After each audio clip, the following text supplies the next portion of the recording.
just be proud of your hairline or lack thereof. I actually think bald guys are really hot. Like, if you have a hot face and you're bald, like just fully bald, I'm into it. I'm not swiping no on bald guys. I'm swiping no on guys that are hiding their hairline.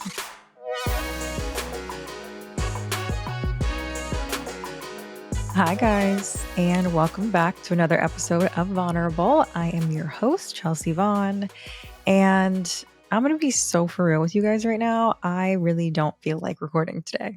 Sorry about it. I had a little bout of food poisoning. Fun fact, you can apparently get food poisoning from Flamin' Hot Cheetos. I have been eating Flamin' Hot Cheetos since, I don't know, the 6th grade, and nothing has ever happened to me. And I don't have stomach problems. Like, I know they say like all hot girls have stomach problems.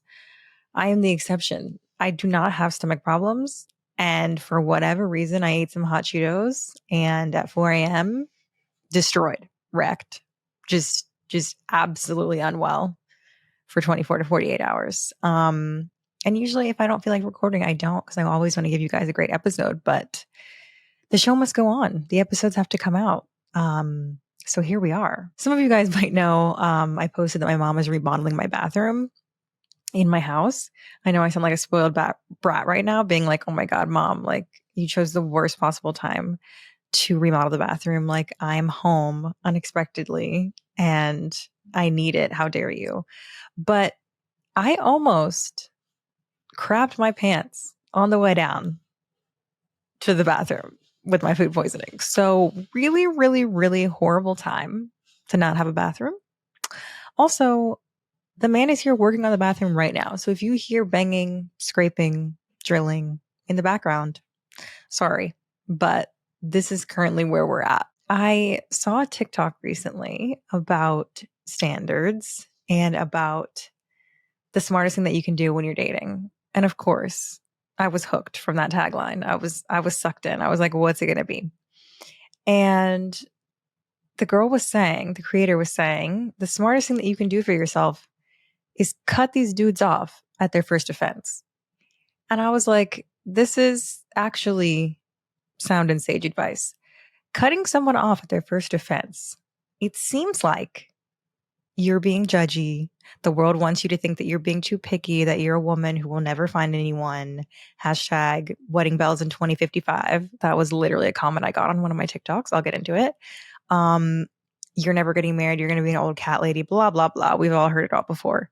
But this is like the best dating advice I've ever heard, because they say that the things that you see, the red flags that you see in the beginning, the things that you and your partner fight over in the beginning, are the things that will break you up, or those are the things that are going to be in your relationship the entire length of your relationship. So when you're in the beginning stages, you have to ask yourself, are those things that you have now that will likely be there forever worth it? Are they worth staying in the relationship for forever? And can you deal with those things for the rest of your life? And if the answer is yes, if they're small things, or if they're things you can get over or live with, or if the great things outweigh those other little things, great. But if not, you should leave at the beginning, because they're not going anywhere. And in my relationship experience, these are facts. Indisputable, undebatable facts. The things in my last relationship that I saw as red flags at the beginning are 150% the things that broke us up. And I bring all of this up to say that I made a video saying things that I immediately swipe left for on dating apps. If you guys don't know, if you're not on dating apps, swipe left is no, X. I don't want to date you. I don't even want to look at your profile. Next. So the video got like a lot of traction. A lot of the girlies were in the comments like, oh my God, you read my mind. This is exactly what I do. This is exactly what I think. And they were adding in new and more things that they were like, oh, I also swipe left for this. Oh, I also swipe left for this. And when I'm going to read this list to you, but it was not even that picky. And I will admit to anybody who will listen that I'm a picky person. I'm very picky. I'm very particular, and I'm okay with that. And everyone thinks that, oh, you're going to be single forever. It's a threat. Don't threaten me with a good time, because I would rather be single than being stressed out by somebody's son. So I am okay with being picky, having standards, waiting for what I'm looking for. I'm fine with that. That's my personal choice. I choose to live with that. Cool. Some other people aren't, and that's fine. But I will not be settling over here for less than what I want and deserve. And the comments, like it was mostly, I'm saying 95% women being like, haha, this is so funny. And I agree. You're totally spot on. You're right. And there were a few stragglers, like men in there being like, actually, you know what? I can't even be mad at her. Like, this is a pretty normal, decent list. And then there were, of course, the outliers that were like, marriage bells in 2050, then you're not even hot enough to be that picky. I'm trying to think of what else. Stupid ass comments. And I'm like, oh, I wouldn't even swipe right on you, like whatever. And I'm like, these are just basics that I said in the list. Let me read it to you guys. Number 1 was having typos in your profile. Look, I'm a Virgo, I'm a perfectionist. I don't put out work that I'm not proud of in any aspect of my life, but on a dating profile, this is representing who I am as a person to you. You get about 5 seconds. It's like a resume. No one's going to hire you if you have typos in your resume. Sorry. No one you know where you want to work is going to hire you. And I'm not going to date you if you have typos in your dating profile. Like there's only 5 questions on Hinge. There's like 3 prompts on Bumble. And you made a profile, you added pictures, you answered the prompts, and you couldn't just like do a once over and check? Like it's not about the typo. Cool, we all make mistakes, but this isn't a text message. Like this is a profile that you posted of yourself online. Like this is you saying, hey, look, this is who I am. And you're going to leave the typos? Okay, so now I know who you are as lazy. Now I know who you are as not someone who double checks their work, not someone who is meticulous, not someone who is on top of their shit. Like it tells me a lot in that typo. It just tells me a lot. And I'm swiping left. Number 2 was that you don't list your height. Obviously, you guys know I'm tall. I'm 6 feet tall. But that wasn't the reason because I would go out with a short guy, but I'm not going out with guys that are insecure about their height. I've done it before. I'm not doing it again. Actually, I don't know. I haven't really done it before, but whatever. I don't want to go out with an insecure guy. That I have done before, and they weren't even short. So I'm not going out with someone who's insecure, feels weird standing next to me, makes me feel weird standing next to them. I wear heels all the time. I love wearing heels. I love my height. But I'm not about to go out with somebody who is always bringing it up, is being weird about it, who won't even tell me how tall they really are. Like, dude, you do know that if you don't put your height on this profile, I'm assuming you're short. So if you're tall, you're shooting yourself in the foot. And if you're short, like just claim that you're 5'8", bro. Just say you're 5'8". And if you're super hot and funny, I might swipe right anyway. Like, give yourself a chance. But if you put nothing, no, I've seen everything I needed to see. Next was that you don't smile in any of your photos with teeth. The fact that people called me too picky for saying that I wanted a guy to smile in 1 out of the 5 or 6 photos on his profile is wild to me. But, you know, here it is. I just want to see that you have teeth. I want to see what your smile looks like. A smile shows like personality. And if you have kind eyes or if you look like a serial killer, like I'm really big on teeth personally. I love teeth. And I just want to see what yours look like or if you have any. If you don't smile in any of your pictures in 6, I assume it's deliberate and that you're insecure about your teeth or that you don't have any teeth. Next was every photo that you have on your profile has a hat on. Babe, sweetie, honey, we know what you're doing. We're not dumb. We know what you're doing. Okay. Guys love to complain about girls always having filters on in their profiles. I haven't really seen girls' profiles except for my friends. So I can't confirm or deny if girls have filters on in every picture. Like I could see how that would be annoying. If guys had filters on in all their pictures, I would be annoyed too. Like I want to see what your damn face looks like. That's the whole point. That's what we're doing here. So the hat thing, it's like, dude, just be proud of your hairline or lack thereof. I actually think bald guys are really hot. Like if you have a hot face and you're bald, like just fully bald, I'm into it. I'm not swiping no on bald guys. I'm swiping no on guys that are hiding their hairline because you have clearly there's something to hide under that hat. Like, is it the fact that you don't have a hairline? Is it the fact that you're balding? Is it the fact that your head is a weird shape? Like, I can't even really tell what your whole face looks like if you have a hat on in every picture and sunglasses. Like, what are you hiding? I don't want to find out. It's a swipe left. The hat thing goes with so many other things because it's basically just lumped into one big umbrella of hiding your face. Like if you have a hat on, have sunglasses on, you have pictures with 75 of your bros from one wedding, and I can't tell which one you are. Filters, The phone in front of the face like this with the selfie photos pisses me off. You made a dating profile just to hide your face behind the phone. And I get it. I know guys don't have as many pictures as girls do. I get it. And obviously, I have a lot more pictures than most people in the world do. But you don't have a single picture that you could use. Y'all don't have any pictures at all. It's crazy to me. Then don't make the profile. Just don't sign up. If you don't have any pictures, just don't sign up. Now, that was only like 5 or 6 things. And again, I'm standing on the fact that I really don't think that was being that picky. All I said was, I want to see your face and your skull and your teeth. Like, I just want to see what you look like, or I'm swiping left. And, I'm too picky for that. So, whatever. Okay, now for the ones that are a little less on the outside, superficial, aesthetic. If you're smoking a blunt in your profile or a cigarette, smoking is so unattractive to me. I don't want anything to do with it. I hate it. I can't stand it. I've never been into weed. I don't like guys that smoke all the time. I said this before, but somehow I always date someone that smokes a lot. I can't stand it. And I'm sick of dealing with it. Like, I almost feel like, okay, when we were in our 20s and college or whatever, and it was a social thing to do at a frat party, okay, whatever. We're drinking, you're smoking, okay. But like, we're in our 30s. Why are you smoking a blunt in bed on your profile for dating? If that's what you want to show me that you're about, thank you for the heads up. Quick next. I'm actually really surprised I got no heat at all for this one, but I said if you're a conservative, it's a swipe left. I'm a liberal, very liberal. I don't want to date someone conservative because I already know that we don't have the same values. We don't think the same. I'm not trying to get in an argument with you about it. I don't want to deal with it. We're not the same. And that's okay. To each their own. But I'm not going to date you. It's a next. If you have pictures, and I just said, like, I get it. I know guys don't have a lot of pictures. But if you have pictures of just you and one woman with your arm around her, I'm confused. And if I'm confused, I'm not compelled to swipe right. Is this your sister? Your girlfriend? Your ex-girlfriend? Is it your mom? Is it your cousin? Who is this woman? I don't like it. You could get away with it once, 1 out of 5 or 6 pictures. But if you have more than one picture with you and a woman individually, like solo photo, no. Oh, this one drives me nuts. People bragging about their money. This drives me nuts in general, not even just like on dating apps.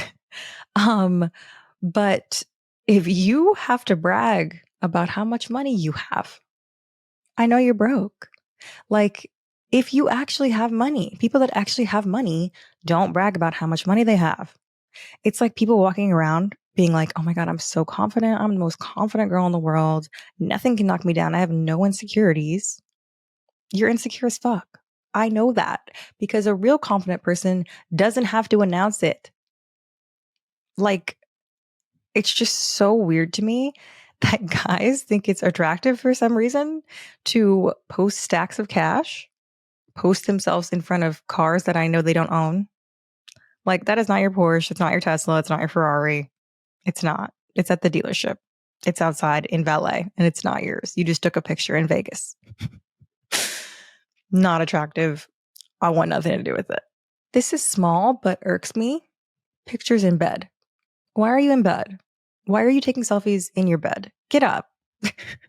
Like, it's giving lazy, unemployed, bored, sexual. And let's get to the sexual, because if there's anything, any teeny tiny little part of your dating app that even insinuates sex, we're done. We're done. Dude, I know you want to have sex with me. You're a man. I'm a woman. You're on the dating app because you want to have sex with women. I get it. We get it. I don't need a reminder. I don't need you to announce it in your profile. I don't need you to say sex positivity. I don't need you to. There was literally a guy that I accidentally matched with, because on Bumble, it's really easy to accidentally swipe right. I have found out multiple times, but I accidentally matched with this guy who had 2 truths and a lie. And I don't remember what the other 2 were, but one of them was, I love rim jobs. So I accidentally matched with him. And then for fun, I just messaged him and I was like, I'm hoping that you loving rim jobs is the lie. And then he just sent me back the like emoji. And I was like, oh my God. Like, wait, like, I'm not here to kink shame anybody, but did you have to put that as one of your prompts on Bumble? I'm just so lost. I'm so lost on who these men think that they're making the profiles for. I just think there should be a female friend for every single guy that has a dating profile. I think he should be required to have a female friend do a once over, look over it, make sure nothing is like terribly offensive and gross and weird. And they would have so much more success because I think anytime I've met a guy from a dating app, he's always cuter in person. He's always cuter in pictures. It's always somebody that I was kind of like iffy about. And I was like, oh, I don't even know if I should swipe on them, but like, I'll give it a chance. And maybe we had a good conversation and we ended up going and meeting in real life. And I'm like, wow, you're actually really cute. Some of the cutest guys I've dated were guys whose profile I was like, oh, this is a maybe if I'm in a good mood. Like, because yeah, I just need women everywhere to collect your guy friends and check their dating apps. Because I feel like you can tell. You could tell a woman's touch. You can tell a dating profile that has been looked at by a woman and approved. Okay, last one before I answer some questions that you guys sent in for Chell It Like It Is. This is a good one. If you made a whole dating profile and you put pictures and you just didn't answer any of the prompts, like, again, this goes back to the typos thing at the beginning. Like, if you took the time to make a whole profile, you can't take the time to answer any of the prompts? You don't want me to know anything about you? Or you just put in the bio, oh, anything you want to know, just ask me? I don't want to ask you. Why am I already doing all this work before we even got there, before I even matched? Can I know one single tiny morsel of anything about you? Why are you making me work this hard? Like, just answer the prompts. It's just so lazy. It just shows that you're low effort. You don't care. You don't even care to add 3 easy ass sentences about yourself. You don't even care to add a bio. Like, and again, that tells me everything I need to know from the beginning. You're careless and you don't put effort into things that you do. So I don't think you're going to put effort into wooing me. I don't think you're going to put effort into courting me, taking me out on dates. All of that from you not putting anything in your bio. And also, it kind of looks like you're a catfish. Like, if you're hot and you just put 6 pictures in a row, you look like a catfish. No words, just the pictures, catfish. So it's a swipe left. Okay, quick break, and then I'm coming back with questions. I still didn't come up with a name for you guys, so it's going to be Vulnerable Baddies right now. So one of our Vulnerable Baddies wrote in and said, as a public person, how do you deal with the public eye? I used to do sports professionally, but I never got used to performing in the big crowds. Anxiety was and still present when I'm surrounded by a lot of people, and I'm recently retired from sports, but I still have to talk in front of people all the times. Is there anything that you tell yourself? How did you get used to constantly being watched as a model or on the red carpet, for example? Thanks in advance. I do have a little bit of anxiety, but not really in front of people. Like, I don't have social anxiety or anxiety with crowds much. That's just that like natural kind of performer aspect in me. I don't really get nervous like that. Like, I still get nervous depending on how big the crowd is or what exactly it is that I'm doing.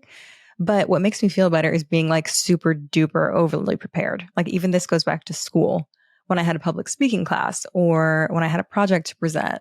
Like, as long as I feel overly prepared and like I know the material like the back of my hand, I don't get as nervous. But if I feel unprepared in any way, then I'm sweating bullets and I'm like not ready to go speak in front of people and I do weird tics and I get nervous or whatever. The public eye part, I don't know if you ever get really used to that. I hope that I wouldn't. Obviously, I'm not like Taylor Swift level famous and truly hope to never be, because that honestly to me feels like or looks like a prison. um, and obviously on this level, I've gotten a very small taste of what that feels like. But yeah, I don't know if you ever get used to being watched or like people looking at you.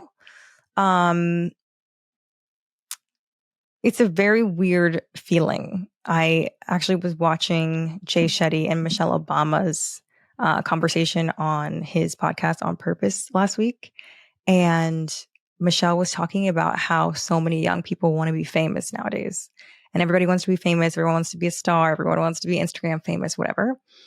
And what people don't realize is that as soon as you get any sort of notoriety, fame, whatever, you lose your anonymity and you can never get that back.